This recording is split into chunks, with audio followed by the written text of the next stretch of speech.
నమస్తే. నేను సిరి. వల్లభనేని అరెస్ట్ తర్వాత వైఎస్ఆర్‌సీపీ పార్టీలో అయితే అందరికొక్కరుగా నోరు తెరవడం స్టార్ట్ అయిపోయింది. దీంతోని విశాఖ మాజీ ఎమ్మెల్యే వసుపల్లి గణేష్ కూడా ఇప్పుడు కొన్ని వ్యాఖ్యలైతే చేయడం జరిగింది. వంశీగానే గావచ్చు, ఇంకా కొడాలి నాని గావచ్చు, రోజా గారు గావచ్చు, వీళ్ళు అధికారంలో ఉన్నప్పుడు చాలా వరకి నోటు దురుసుగా మాట్లాడారు. వీళ్ళ వల్లే పార్టీకి ఈరోజు ఇలాంటి గతి పట్టింది. వీళ్ళని కూడా గెంటేయాలి అన్నట్టుగా తను కొన్ని వ్యాఖ్యలైతే చేయడం జరిగింది. సో, దీని మీద మరింత సమాచారాన్ని మనకు అందజేయడానికి మనతో పాటు ఉన్నారు ప్రముఖ సీనియర్ జర్నలిస్ట్ డివిఎస్ గారు. నమస్కారం సార్. నమస్తే అండి. సార్ ఇప్పుడు చూస్తుంటే వసుపల్లి గణేష్ గారైతే కొన్ని వ్యాఖ్యలు చేశారు. ఏంటంటే కొడాలి నాని, రోజా గారు గాని చాలా వరకి దురుసుగా బిహేవ్ చేశారు. ఆ 5 సంవత్సరాల కాలంలో అంటే చంద్రబాబు నాయుడు గారిని కావచ్చు, అందరిని టీడీపీ పార్టీలో ఉన్న కొంతమంది నేతల్ని చాలా కించపరిచేలాగా వ్యాఖ్యలు చేశారు. అలా చేయడం వల్లనే ఈరోజు ప్రజలు వీళ్ళకి స్థాయినిచ్చారని చెప్పేసి తను మాట్లాడడం జరిగింది. సో, దీన్ని అసలు మనం ఎలా చూడాలి సార్? ఎక్కడుంది రోజా? అంటే కొడాలి నాని ఎక్కడున్నాడు? వీళ్ళందరూ కూడా ఇవాళ ఎందుకు ఇలా పరారవ్వాల్సిన పరిస్థితి వచ్చింది? ఈ దూల బ్యాచ్. ఏది జగన్మోహన్ రెడ్డి హయాంలో బ్లేడ్ బ్యాచ్ అని, గంజాయి బ్యాచ్ అని, చెడ్డీ బ్యాచ్ అని రకరకాలుగా మనం చూసాం. బ్యాచ్లు, గ్యాంగులు. ఇది దూల బ్యాచ్ అన్నమాట. ఏది నోటి దూల బ్యాచ్ వీళ్ళంతా కూడా. ఆ రోజా మాట్లాడిన మాటలు, కొడాలి నాని మాట్లాడిన మాటలు, లేకపోతే ఈ వంశీ, ద్వారంపూడి చంద్రశేఖర్ రెడ్డి అందరూ కూడా అవినీతి కుంభకోణాల్లో కూరుకుపోయిన వాళ్ళు. వీళ్ళు చేసిన అవినీతి బయటికి రాకుండా ఉండటం కోసమే ఇట్లా నోరేసుకుని పడ్డారా? చెలరేగిపోయారా? కొడాలి నాని గుడివాడలో గడ్డం గ్యాంగ్. ఏంటి అక్కడ ఏ విధంగా మనం చూసాం. గుడివాడలో మొత్తం చెరువులన్నీ కొల్లగొట్టారు. మట్టి మాఫియా, గ్రావెల్ మాఫియా, లేకపోతే క్యాసినోలు, ఏది పేకాట్లు ఆడిచ్చారు. వీళ్ళే జూద గృహాలని నడిపారు. లిక్కర్ సిండికేట్, ఏది మద్యం దుకాణాల పైన వసూళ్లు, బ్లాక్ మెయిలింగ్, సెటిల్మెంట్లు. అతను మినిస్టర్, ఎవరు? Kodali Nani civil supplies minister గా ఎంత దోచేశాడు అంటే ఆ అవినీతి కుంభకోణాలు ఇవాళ కూటమి ప్రభుత్వం, ముఖ్యమంత్రి చంద్రబాబు, ఉప ముఖ్యమంత్రి పవన్ కళ్యాణ్ వచ్చిన తరువాత దర్యాప్తులు, విచారణలు, వీళ్ళేమో పరారా. ఇప్పుడు రోజాని ఇవాళ తెలుగుదేశం ప్రభుత్వము ఎవరో ఇవాళ వేధింపులు లేకపోతే విచారణలు కాదు. ముందు జగన్మోహన్ రెడ్డి రోజాను గుంత తీసి కప్పెడుతున్నాడు అంటున్నారు. అక్కడ నగర్లోనే ఆమె సీటు చీచేశాడా? మొన్నెవరు అతనెవరు? ముద్దుకృష్ణనాయుడు కొడుకు గాలి జగదీష్ వచ్చి ఏదో జగన్ కలిశాడని, ఈమె ఏదో అలిగిందని. అంటే నగరిలో రోజా కిందకి నీళ్ళు వచ్చాయా?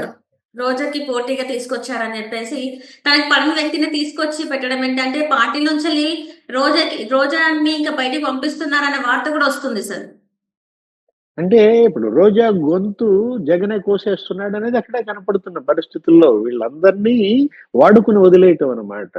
గతంలో ఒక రాజకీయ విశ్లేషకులు ఉండేవాళ్ళు, సి నరసింహారావు గారు. నీకు కూడా తెలిసే ఉంటది. ఆయన ఏదో పత్రిక ఎడిటర్ కూడా. సి నరసింహారావు గారు జగన్ మైండ్ సెట్ గురించి ఏం చెప్పారంటే, ఇతనిది కోళ్ల ఫారం యజమాని మనస్తత్వం అన్నాడు.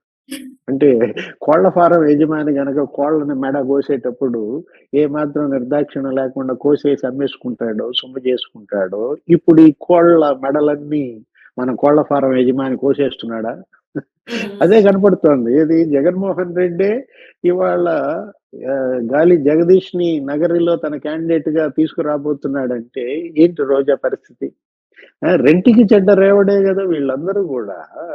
ఇవాళ పేరుని నాని ఎక్కడున్నాడు?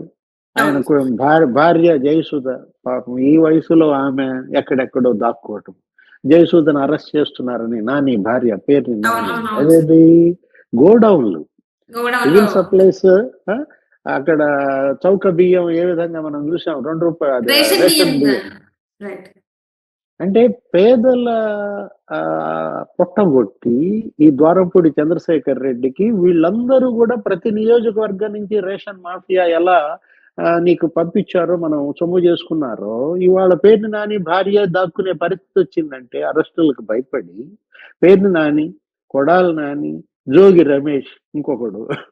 నీకు జోగి రమేష్ అంటే అసెంబ్లీలోనే రఘురామకృష్ణరాజుని పచ్చి బూతులు తిట్టాడు. జగన్ ఏమో నవ్వుకున్నాడు.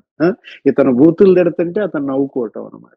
బహిరంగ సభ పైన అరే జనం సమక్షంలో, పిల్లల సమక్షంలో, బడి పిల్లల సమక్షంలో నా వెంట్రుక కూడా పీకలేరన్నాడు. ఎవరు? జగన్మోహన్ రెడ్డి. ఇలాంటి వాళ్ళ ఈ రాష్ట్ర ముఖ్యమంత్రి, మంత్రులు, జోగి రమేష్ అగ్రిగోల్డ్ భూముల కబ్జా, కొడుకు పరారి, లేకపోతే తమ్ముడు పరారి. జోగి రమేష్ మనం చూసాం కదా, చంద్రబాబు ఇంటిపైనే దాడి చేసిన కేసుల్లో. ఇవాళ వీళ్ళంతా కూడా ఎందుకింత భయపడుతున్నారు, ఎందుకింత పారిపోతున్నారు అంటే వీళ్ళు చేసిన పాపాలు, వీళ్ళు పాల్పడిన నేరాలు, ఘోరాలు ఇవాళ వెంటబడి తరుముతున్నటువంటి పరిస్థితుల్లో ఇప్పుడేంటి, దాక్కుంటున్నారా? ఎంత దూరం పారిపోతారు? ఎక్కడ దాక్కుంటారు? ఎక్కడ దాక్కున్నా పట్టుకొస్తారు కదా. వంశీ ఏమయ్యాడు ఇవాళ? అతను 9 నెలలుగా పారిపోయాడు కదా, అజ్ఞాతంలో ఉన్నాడు కదా వల్లభనేని వంశీ. నేపాల్ అన్నారు, గోవా అన్నారు, అసలు అమెరికాయే వెళ్ళిపోయాడు. అమెరికాలో ఏదో వ్యాపారం పెట్టాడు, ఏదో 45 కోట్లు అక్కడ బిజినెస్ బిగిన్ చేస్తే ఆయనకి ఏదో ఒక వీసా ఇస్తారు. మనం కూడా అప్పట్లో మీరు కూడా ఏదో వీడియోలు చేశారు, ఏంటి అక్కడ సిటిజన్షిప్ అమెరికాకి.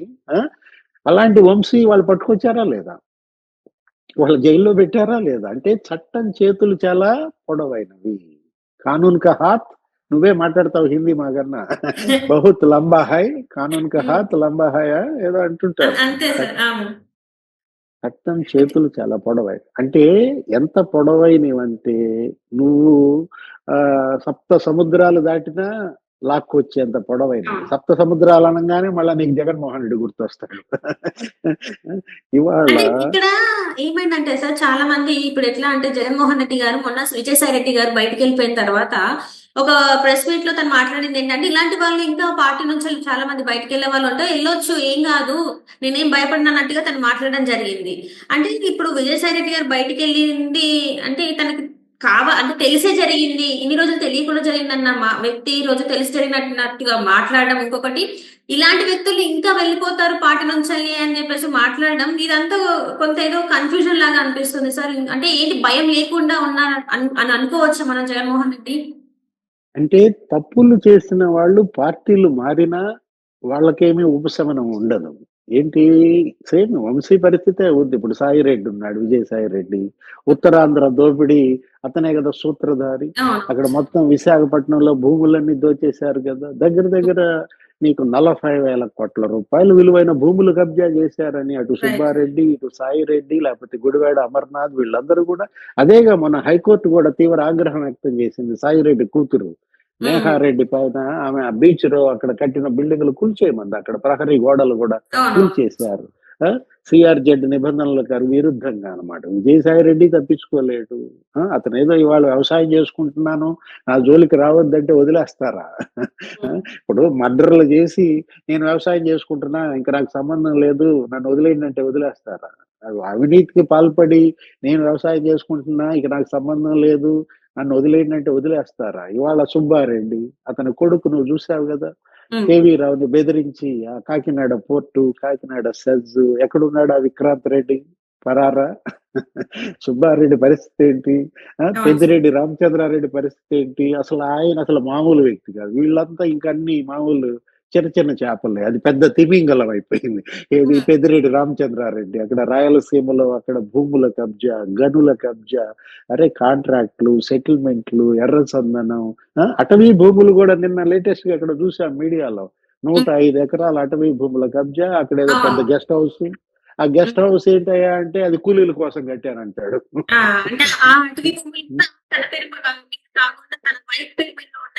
కూడా కొన్ని వార్తలు అయితే వచ్చాయి సార్ బయటికి.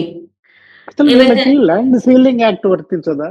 ఏది ఇప్పుడు ల్యాండ్ సీలింగ్ యాక్ట్ ప్రకారం ఏదో 22 ఎకరాలు ఎంతో ఉండాలా మాగాని మెట్ట, ఇట్లా స్పష్టంగా ఉన్న దీంట్లో మరి ఒక్కొక్కళ్ళ పేరు మీద ఇప్పుడు ఆయన నువ్వు చెప్పిన పెద్దిరెడ్డి స్వర్ణలత మీడియాలో చూస్తే ఏదో 262 ఎకరాలను ఏదో వచ్చింది. అసలు అసైన్డ్ ల్యాండ్ వీళ్ళు ఎలా తీసుకుంటారు? అక్కడెక్కడ ఇండస్ట్రియల్ ఎస్టేట్ లో అసైన్డ్ ల్యాండ్ ఆమెకు ఇచ్చినట్టు, మాకు 1991లోనే మేము కోటేశ్వరులు అంటారు, మరి మీరు అసైన్డ్ ల్యాండ్ ఎట్లా తీసుకున్నారు? ఇవాళ అన్ని ఏది వాళ్ళు చేసిన పాపాలు వెంటబడి తరుగుతున్నాయి, వీళ్ళేం పారిపోతున్నారు. ఒక పెద్ద రేస్ నడుస్తుంది, మంచి రేసు. ఎలా ఉంది నీకు రన్నింగ్ రేస్? ఉత్కంఠంగా ఉంది, అంటే ఎవరెవరు బయటకు వస్తారా అని చెప్పేసి ఎదురు చూస్తున్నాను సార్. రేపు మరి ఏం జరుగుతుందో చూడాలి సార్. ఏదో ఒలింపిక్స్ చూసినట్టుగా చూస్తున్నారు. ఒక పక్కేమో వాళ్ళు పారిపోతున్నారు. ఒక పక్కేమో వీళ్ళు వేటాడుతున్నారు. చూద్దాం ఈ వేట, ఈ ఆట ఏ ముగింపుకి వస్తుందో చూడాలా. Right sir. Right sir. Thank you so much sir. నమస్తే.